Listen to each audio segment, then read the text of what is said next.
वक्फ कानून पर supreme court का बड़ा फैसला आया है। सुप्रीम कोर्ट ने वक्फ कानून पर आंशिक रोक लगा दी है। वक्फ के कुछ प्रावधानों पर सुप्रीम कोर्ट ने रोक लगाई है।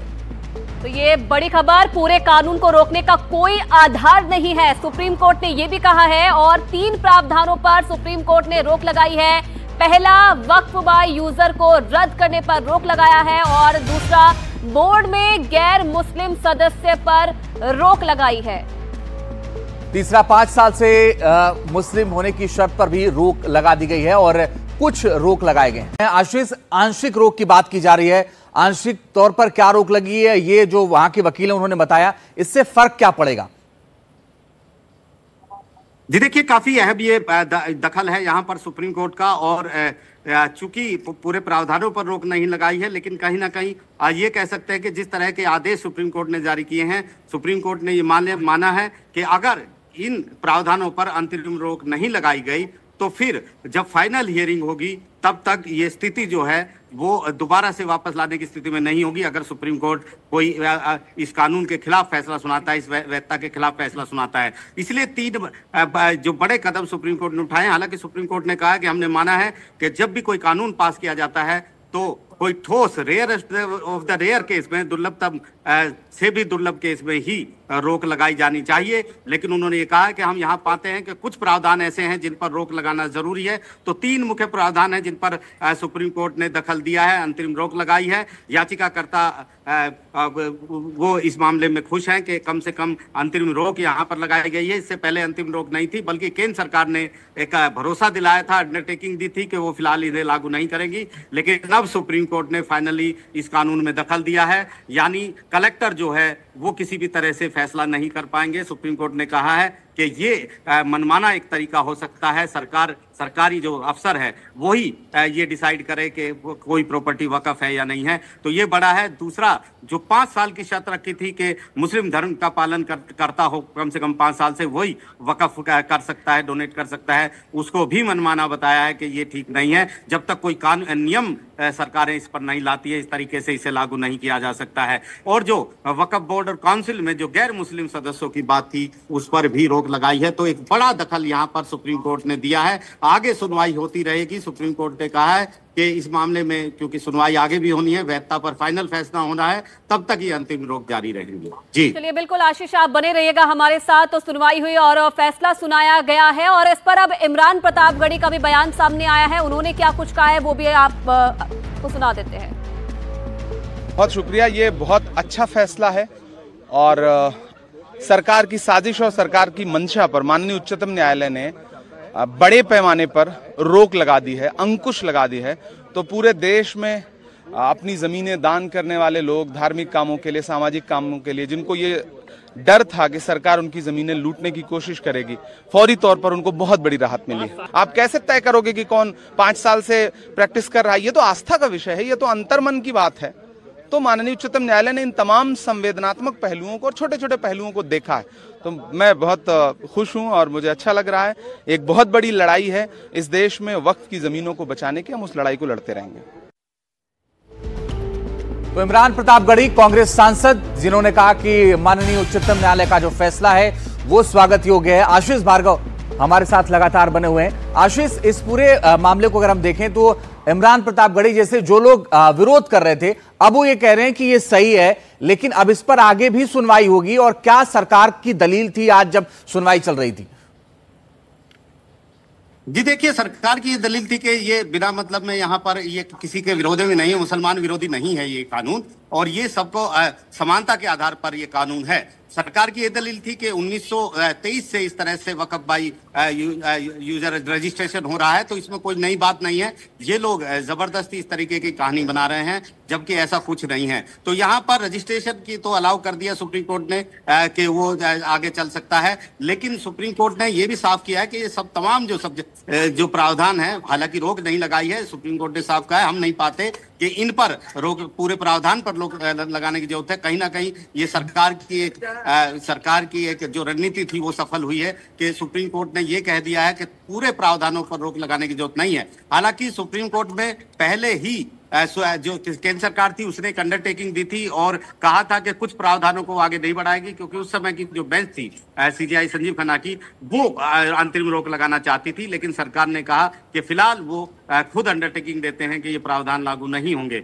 इसके बाद याचिकाकर्ता जब नई बेंच बनी सीजेआई बी आर गवई की, तो उनके सामने उन्होंने मांग रखी कि पूरे प्रावधानों पर रोक लगा दी जाए। ये एक्ट जो है पूरी तरह मनमाना है, मुसलमानों के खिलाफ है, भेदभाव करता है और इस पर पूरा रोक लगाने की जरूरत है। केंद्र सरकार की तरफ से बड़ी बड़ी दलीलें दी गई। सॉलिसिटर जनरल तुषार मेहता की तरफ से कहा गया कि इस तरीके से आप बने रहिएगा। आप आशीष, हम लौट रहे हैं आपके पास, थोड़ा आपका फ्रेम भी ठीक हो जाए। अश्विनी उपाध्याय जो सुप्रीम कोर्ट के वरिष्ठ वकील में क्या कह रहे हैं वो भी सुन लीजिएगा। लगाई है तो इस फैसले का मैं स्वागत करता हूं। मैं आशा करता हूं कि माननीय सुप्रीम कोर्ट जल्दी से इसकी फाइनल हियरिंग कर देगा और इसका फाइनल डिसीजन भी जल्दी आ जाएगा। कुछ वर्गों को संरक्षण देने की आवश्यकता है, कोर्ट ने ये भी कहा। देखिए, बहुत सीधी सी बात है, वक्फ का मामला इतने दिन से है और लगभग 40 लाख एकड़ जमीन पे, देश भर में 40 लाख एकड़ जमीन पे वक्फ बोर्ड ने कब्जा अपना दावा ठोक रखा है। ये कोई छोटी मोटी जमीन नहीं है, 2 एकड़ 4 एकड़ की मामला नहीं है, 40 लाख एकड़ का मामला है। तो इसके ऊपर पूरे देश में कानून होना चाहिए और जो नया कानून आया है मैं उसका समर्थन करता हूं, इसीलिए मैंने पीआईएल फाइल किया था। नया वाला कानून पूरी तरीके से इम्प्लीमेंट हो चुका है, उस पे माननीय सुप्रीम कोर्ट ने रोक लगाने से मना कर दिया है। इसलिए अब जो नए डिस्प्यूट होंगे वो नए वाले कानून के अंतर्गत जाएंगे। केवल एक मामले पर रोक लगाई है कि 5 साल की वक्फ वही कर पाएगा कि जो 5 साल प्रैक्टिस होगा, उस वाली धारा पर रोक लगा दी है। और आशीष लगातार हमारे जो सहयोगी हैं वहां से अपडेट हमें दे रहे हैं। आशीष, ये तो मुख्य बातें आपने बताई है, सुनवाई के दौरान और क्या कुछ सुप्रीम कोर्ट की तरफ से बातें कही गई है इस पूरे फैसले को लेकर? ये देखिए, सुप्रीम कोर्ट ने एक बड़ी बात कही थी यहाँ पर। सुप्रीम कोर्ट में जस्टिस बी आर गवई जब सुनवाई कर रहे थे, वो कह रहे थे, उन्होंने जो याचिकाकर्ता की तरफ से कपिल सिब्बल आए थे उनको भी कहा था कि प्रावधानों पर रोक की मांग कर रहे हैं। अमूमन सुप्रीम कोर्ट जो संसद से जो कानून पास होता है उस पर रोक नहीं लगाता है, और ऐसे में ऐसी सिचुएशन हो जाए, असाधारण परिस्थितियां दिखानी होंगी आपको जिस पर कोई कानून पर सुप्रीम कोर्ट रोक लगा दे। सुप्रीम कोर्ट का एक कदम एक असाधारण कदम होता है। तो इसके बाद लगातार सुनवाई हुई और जो ये लंबी चौड़ी सुनवाई हुई, 3 दिन की मैराथन सुनवाई हुई थी। सब पक्षों ने अपनी बात रखी थी। केंद्र सरकार की तरफ से भी दलीलें दी गई, राज्य सरकारों से भी की तरफ से भी दलीलें दी गई। सुप्रीम कोर्ट ने भी कुछ सवाल उठाए, दोनों तरफ से सवाल उठाए। ये भी कहा कि किस हद तक सुप्रीम कोर्ट इस मुद्दे पर दखल दे सकता है। कलेक्टर की पावर पर एक बार फिर सवाल उठाए कि कलेक्टर एक सरकारी नुमाइंदा होता है, वो कैसे अपने ही मामले का जज बन सकता है, क्योंकि पहला अगर कलेक्टर को ये डिसाइड करना है कि कोई जमीन जो है वो वक्फ है या नहीं है, तो ऐसे में कलेक्टर को जिम्मेदारी क्यों दी जाए। पहले भी ये सवाल उठा था कि सरकार अपने ही मामले में शिकायत करता भी है और जज भी है, ये कैसे हो सकता है, ये नेचुरल जस्टिस के खिलाफ है। तो यहाँ सुप्रीम कोर्ट ने उस बात को माना है कि खुद कैसे सरकारी एक अफसर है वो डिसाइड करे। तो यहाँ पर अदालत की शक्तियों की बात की गई थी सुनवाई के दौरान कि जो अदालत की जो शक्ति है, जो संविधान ने दी है न्यायपालिका को, उसका फिर क्या होगा अगर कलेक्टर ही पहले इस तरह से डिसाइड करेगा। तो ये एक ऐसी दलीलें थी। सुप्रीम कोर्ट कुछ दलीलों पर खुश नहीं था। सुप्रीम कोर्ट का ये मानना था कि कुछ प्रावधान ऐसे हैं जिस पर सुप्रीम कोर्ट का दखल जरूरी है। सुनवाई के दौरान जब 22 मई को ये सुनवाई पूरी हुई थी तो chief justice B R Gavai ने ये बात कही भी थी, और इसके बाद अब सुप्रीम कोर्ट ने जो बात कही थी उसको आदेश में तब्दील किया है। 3 बड़े जो प्रावधान थे उसको कहीं ना कहीं सुप्रीम कोर्ट ने रोक दिया है। ये हम ये कहेंगे कि एक तरीके का बैलेंस आदेश है कि सुप्रीम कोर्ट में केंद्र सरकार ये कह सकती है बाहर नहीं। आशीष, आप ये कह रहे हैं कि आपके हिसाब से अगर समीक्षा करें तो एक बैलेंस आदेश है, लेकिन एक चीज बताइए कि जब ये बिल पास हो रहा था पार्लियामेंट से लेकर के बाहर संसद तक इसका खूब विरोध हुआ था। अब इस फैसले के बाद क्या ये माना जाए कि जो लोग विरोध कर रहे थे उनको एक बड़ी राहत है या फिर उनकी जीत है? सवाल दोहराइएगा आशीष। अब जब ये बिल पास हो रहा था उस वक्त बड़ा विरोध हो रहा था, सड़क से लेकर संसद तक, पार्लियामेंट के अंदर भी। तो जब ये फैसला सुप्रीम कोर्ट का आया है तो क्या माना जाए कि ये उनकी जीत है या फिर उनको राहत है जो लोग विरोध कर रहे थे? देखिए, संसद उस समय ये दोहरी लड़ाई थी, वहां भी लड़ाई चल रही थी, यहाँ भी लड़ाई चल रही थी। लोग तैयार थे, जैसे ही विधेयक आया था, ड्राफ्ट विधेयक पेश हुआ था, उसी समय सुप्रीम कोर्ट में पिटीशन आनी शुरू हो गई थी। हालांकि सुनवाई नहीं हुई थी क्योंकि सुप्रीम कोर्ट हमेशा प्रीमैच्योर कहता है कि जब तक कोई कानून पास ना हो जाए वो प्रीमैच्योर होता है। ऐसे में सुप्रीम कोर्ट ऐसे मामलों की सुनवाई नहीं करता है। लेकिन जैसे ये संशोधन पास हुए, ये मुद्दा यहाँ पर पहुंचा। ये मुद्दा यहाँ पर पहुंचने के बाद लगातार सुनवाई हुई, दोनों पक्षों ने अपने जवाब दिए। शुरुआती बेंच जो है वो इस पूरी तरह दखल देने को के लिए इच्छुक थी। इसका मानना था कि कुछ प्रावधान ऐसे हैं जो सरकार ने संविधान के दायरे से बाहर निकल के संसद में पास किए हैं और उस पर उनको दखल देना चाहिए। लेकिन उस समय केंद्र सरकार का ये पक्ष था कि सुप्रीम कोर्ट को इस पर दखल नहीं देना चाहिए स्टेज पे।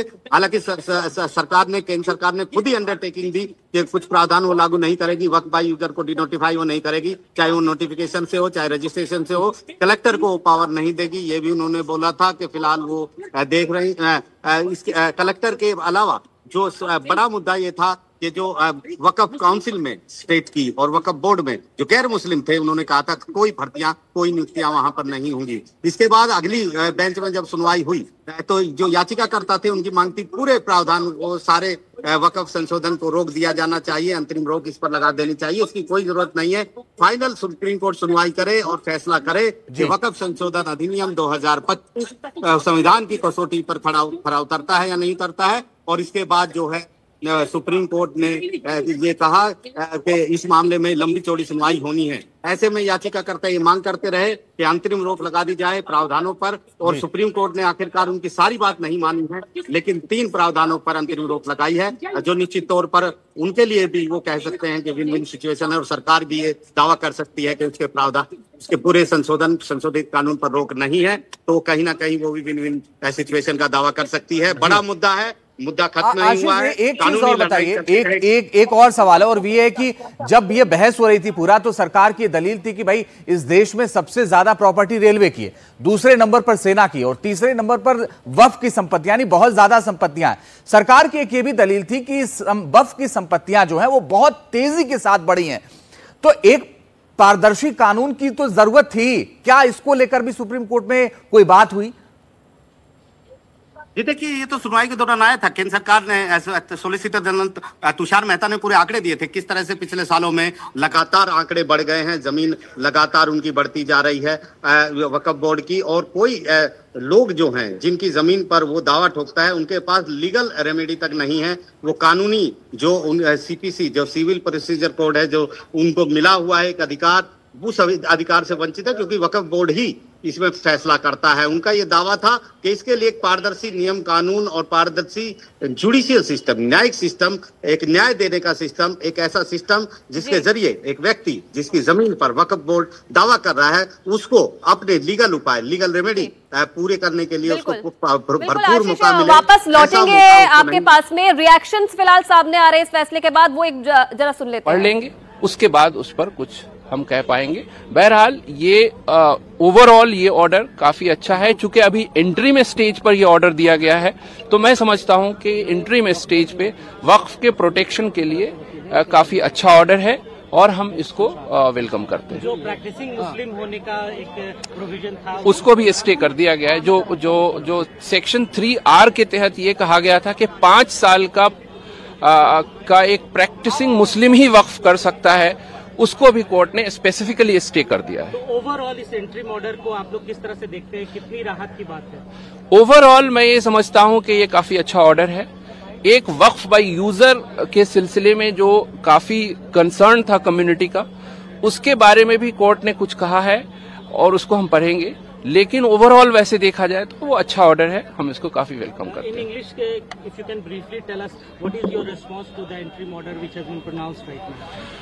See, we consider that today's order on Waqf Amendment Act is reasonably good. चलिए, आशीष लगातार हमारे साथ बने हुए हैं और रिएक्शंस भी सामने आ रहे हैं। याचिकाकर्ता कह रहे हैं कि इस फैसले से वो खुश है। आशीष, क्योंकि जब ये संशोधन किया गया था उस वक्त हमने देखा था कि देश भर में विरोध किया गया था इसका, और कई जो राज्य सरकारें हैं उन्होंने भी इसका विरोध किया था। अब जब फैसला आया है तो याचिकाकर्ता कह रहे हैं कि फैसले से हम खुश हैं, लेकिन सवाल ये है कि इन जो प्रावधान है जिन पर रोक लगाई गई है और जो बाकी बचे हुए हैं, क्या अब उन्हें ये लोग मानेंगे या उसके खिलाफ भी आगे जाएंगे?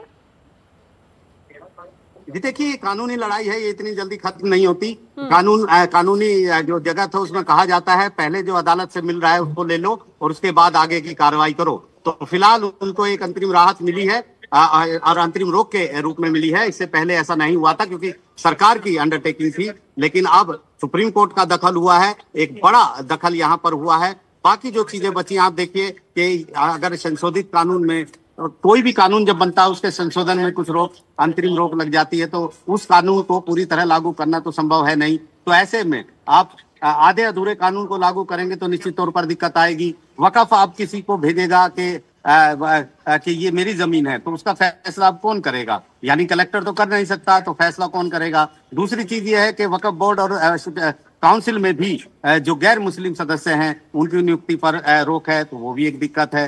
तीसरी जो बात है वो वक्फ जो बाई यूजर की 5 साल उसको होना चाहिए वक्फ डोनेशन के लिए, उसमें थोड़ा हम ये कह सकते हैं उसमें भले ही बहुत ज्यादा इतनी ज्यादा गुंजाइश नहीं है, लेकिन कुल मिलाकर अब सरकार के लिए भी इतना आसान नहीं है कि वो तमाम चीजों को जो संशोधन एक्ट है उसको पूरी तरह से लागू करे, क्योंकि बीच बीच में अब उसके पास सुप्रीम कोर्ट के अंतरिम रोक के आदेश हैं। ऐसे में अब सरकार कुछ देर में हो सकता है कि सरकार के वकीलों से हम बात करने की कोशिश करेंगे कि उनका क्या पक्ष है, लेकिन जो सरकार के साथ खड़े थे वो ये कह रहे हैं कि एक बैलेंसिंग ऑर्डर है, ऐसा नहीं है कि हमें नुकसान हुआ है, क्योंकि वक्फ संशोधन कानून जो है 2025 का, उस पर सुप्रीम कोर्ट ने रोक नहीं लगाई है। तो ये उनके लिए एक प्लस पॉइंट है कि पूरे कानून पर रोक नहीं है। तो निश्चित तौर पर कानूनी लड़ाई, राजनीतिक लड़ाई, ये उठापटक जो है वो अदालत के अंदर, अदालत के बाहर हमें आगे भी देखने को मिलेगी।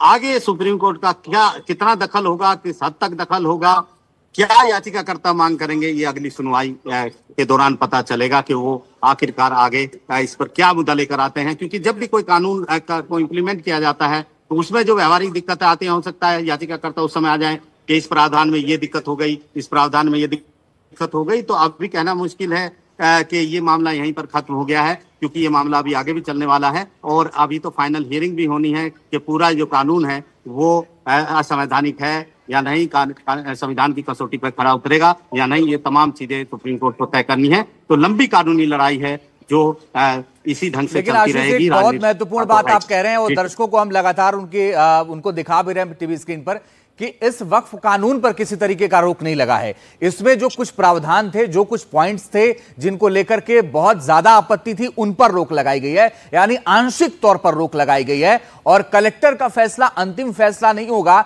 यह भी एक बड़ी बात है। एससी का पूरे कानून पर स्टे लगाने से इनकार कर दिया गया है, यानी अभी कानून पर किसी तरीके का कोई स्टे नहीं लगा है।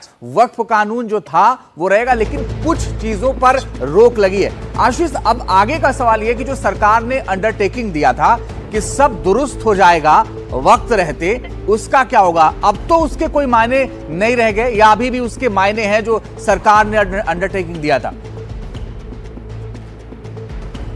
क्योंकि सुप्रीम कोर्ट का इंटरिम स्टे शुरू हो चुका है। सरकार ने पूरा पहले ये अंडरटेकिंग दी थी, लेकिन बाद में यहाँ पर सरकार आई थी कि किसी तरह का कोई यहाँ पर मुद्दा नहीं होना चाहिए। वो विरोध कर रहे थे क्योंकि इसी के मुद्दे पर याचिकाकर्ता सुप्रीम कोर्ट में कह रहे थे कि तमाम प्रावधानों पर रोक लगा दीजिए, ये संवैधानिक है, इतने मुद्दे भर से काम नहीं चलेगा जो सरकार की अंडरटेकिंग है। इसके बाद लंबी चौड़ी ये 3 दिन की मैराथन सुनवाई हुई, दोनों पक्ष सुने गए और सुप्रीम कोर्ट ने, और अब केंद्र सरकार की भी दलीलें सुनी गई और उसके बाद सुप्रीम कोर्ट ने यह फैसला दिया कि पूरे कानून पर रोक नहीं रहेगी। यानी ये एक बड़ी विन विन सिचुएशन जो है, जीत की सिचुएशन केंद्र सरकार की तरफ जाती है।